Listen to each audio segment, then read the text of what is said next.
Well, good morning. It's 4:11 in the morning, and there's been something on my mind. I wrote about a 10-page report on this, and then I rewrote it to shorten it and to be less like an asshole. But I'm losing sleep over it at this point because I'm so pissed off. So fuck it. I'm just gonna go with it. Honda of Jonesboro, specifically Ryan Boschlicker, the sales manager there, has stolen a substantial amount of money by way of not paying me a bonus that I was promised. And here's the situation. When you sell six new cars at Honda, you get a bonus, a $600 bonus, which, by the way, is not all I'm owed. So I sold my sixth car. There was a complication with the fifth car. But moving into selling the sixth car, he insisted, yes, you're going to get your bonus. If you sell the sixth car, I'll go to bat for you and make sure you get your bonus. And now, here we are, over a month after it was due. I was due to be paid for it after going back and forth with Ryan. I met with him on the 7th. And now he's saying, oh, well, he's sorry, but we can't pay you, basically deferring. But here's some of his arguments as to why he isn't going to pay me. Okay, so his argument number one, and this argument changes a lot, which is...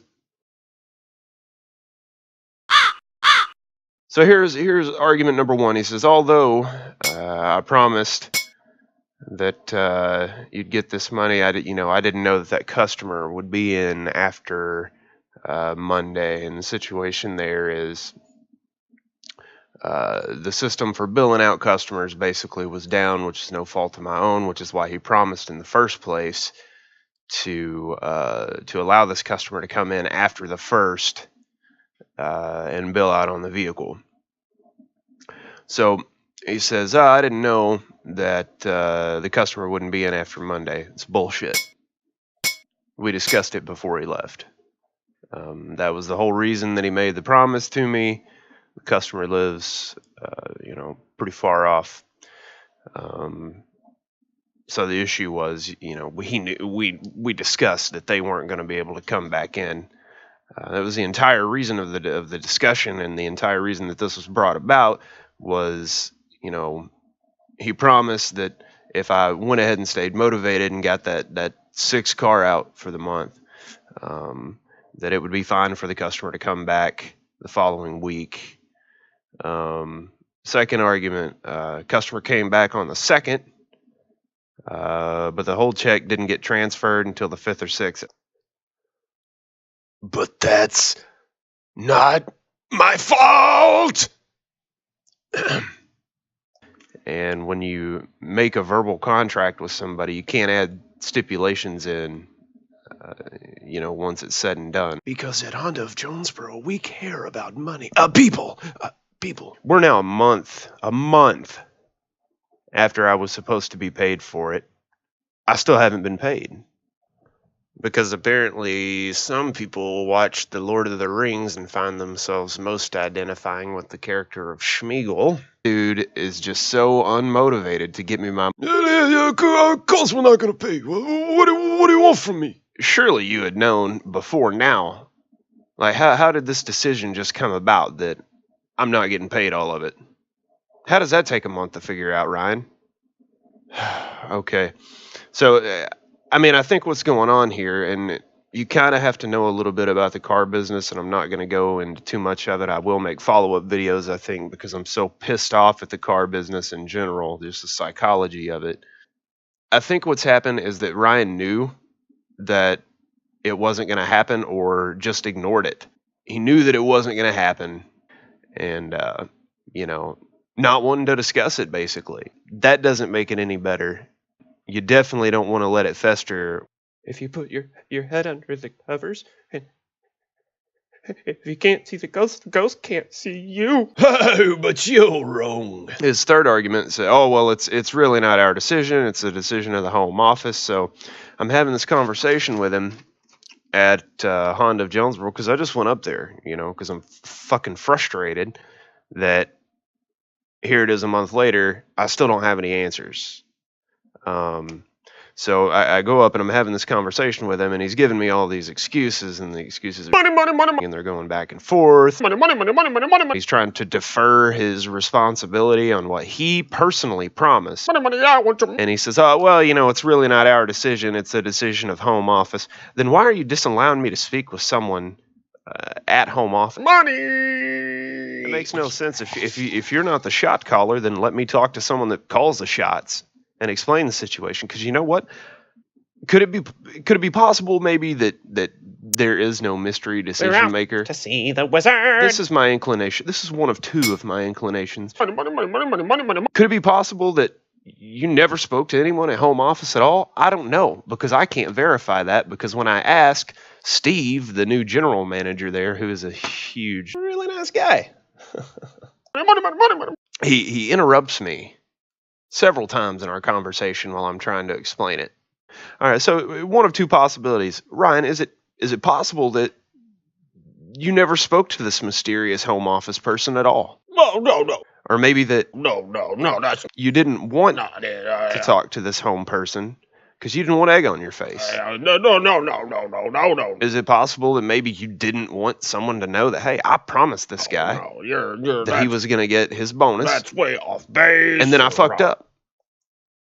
So it's better to just ignore it, right? Just ignore it and it'll go away. Do you know what, boy?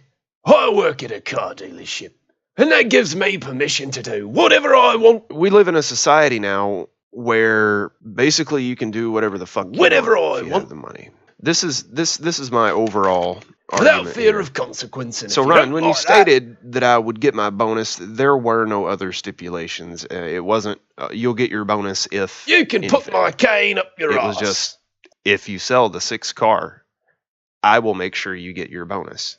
I sold my 6th car, and you wouldn't make sure that I receive said bonus. So nothing more, nothing less. The excuse of, well, something changed, and it's corporate, and all these inconsistencies.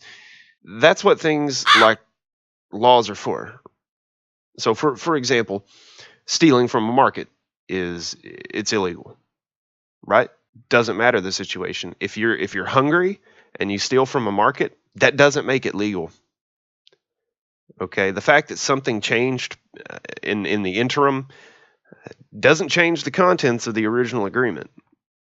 If the agreement was, well, yeah, they can come in later, but they have to pay, this way, and they have to have then you should have said that in the forefront. You shouldn't have hung that over my head. Money.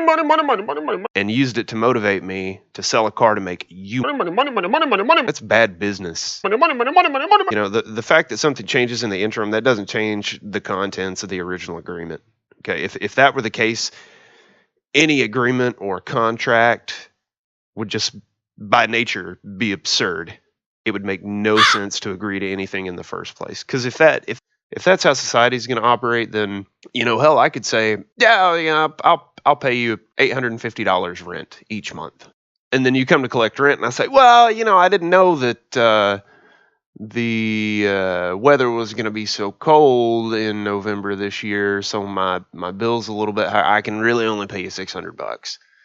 And if you don't like that, you can put my cane up your ass.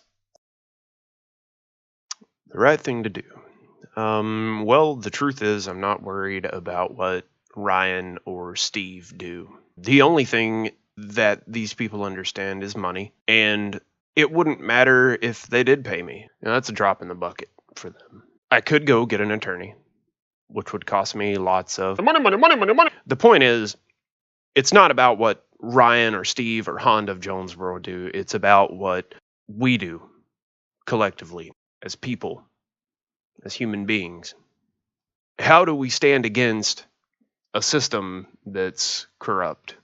Well, it's a capitalist society. And I love capitalism, don't get me wrong on that. It gives us lots of cool stuff. But how do you take action in a situation like this? What you do is you interfere with someone's money. And how you do that is you go forward being truthful with people, and you hope that they'll take the initiative to help you spread the word about wrongdoings in your community. When we live in a society where the bottom line is money and your humanity is not even a distant second, and you can just mistreat people, gotta spread the word on stuff like this, people. If we just sit back and accept that this kind of behavior is acceptable, then really, through our own silence, we are advocating for them. That's our right as Americans, as humans. That's what this country was founded on. Greedy, tyrannical assholes pissed off our founding fathers, and we raised the finger.